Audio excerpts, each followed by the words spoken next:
अगर किसी पिता को ही अपने पुत्र की मृत्यु तय करनी हो। ऐसे ही एक कहानी है महान ऋषि मार्कंडेय की, जिनकी आयु केवल 16 वर्ष तक थी, लेकिन उनकी अनन्य शिव भक्ति ने उन्हें सदा के लिए महादेव से अमरता का वरदान प्राप्त करवा दिया।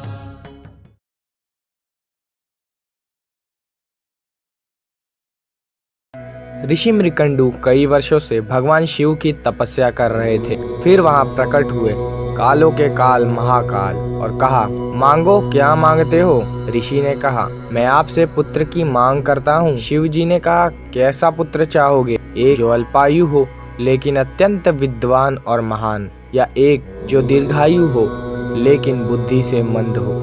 ऋषि थोड़ी चिंता से लेकिन आस्था से उन्होंने कहा, मैं आपसे अल्पायु लेकिन महान और तेजस्वी पुत्र को मांगता हूँ। तथास्तु कहकर अंतर्धान हो गए शिव। थोड़े समय बाद उन्हें एक पुत्र प्राप्त हुआ, जिसका नाम उन्होंने मार्कंडेय रखा, जो बड़ा तेजस्वी और दिव्य था। वो अपने शिक्षा करने चला गया।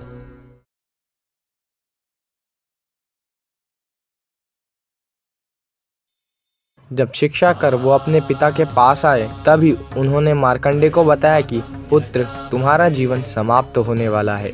ये सुनकर वो बिना डरे एक वन में गए और भगवान शिव की तपस्या करने लगे। आया वो दिन जब यमराज के दूत उसे लेने आए, लेकिन शिव की अनन्य भक्ति के कारण नाकाम हुए। तब स्वयं यमराज उन्हें लेने आए। जब यमराज ने अपनी रस्सी को फेंका तो मार्कंडेय के साथ शिवलिंग भी बंध गया और वहां प्रकट हुए महाकाल महादेव। उन्होंने यमदेव को भस्म कर दिया और उस बच्चे को अमर होने का वरदान दिया। तभी से शिव को कालंतका भी कहते हैं, जो मृत्यु और समय को दर्शाता है।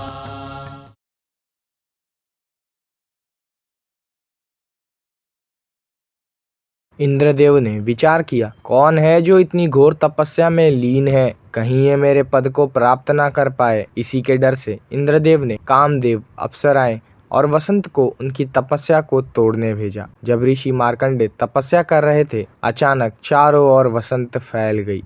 सुगंधित पुष्प की खुशबू आने लगी।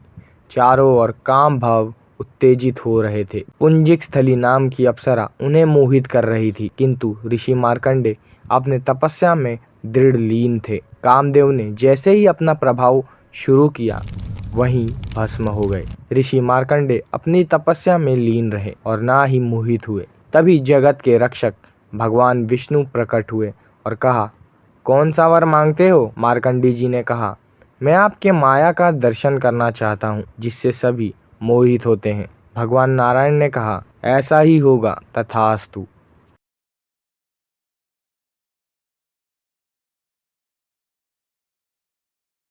ऋषि मार्कंडेय ने भ्रमण करते हुए एक जगह देखा कि एक बहुत सुंदर और तेजस्वी बच्चा बैठा है। जैसे ही मार्कंडेय जी उसके पास गए, उस बच्चे ने एक श्वास ली, जिसके कारण वो उस बच्चे के अंदर प्रवेश कर गए। जब उनकी आंखें खुली तो उन्होंने देखा पूरा ब्रह्मांड, ग्रह, नक्षत्र, धरती, आकाश, अंबर सब उन्हें दिख रहे थे। साथ ही समय का चक्र भी। उन्होंने भगवान विष्णु को भक्ति से याद किया और उस बच्चे के बाहर आए।